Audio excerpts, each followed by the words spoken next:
எனக்கென வந்த தேவதையே சரிபாதி நீ அல்லவா நடக்கையில் உந்தன் கூட வரும் நிழல் போலே நான் அல்லவா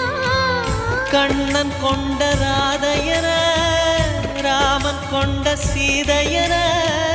மடி சேர்ந்த பூரதமே மனதில் வீசும் மாருதமே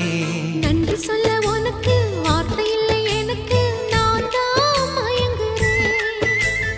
என்னுடைய மனச தந்துவிட்ட பிறகும் ஏம்மா கலங்குற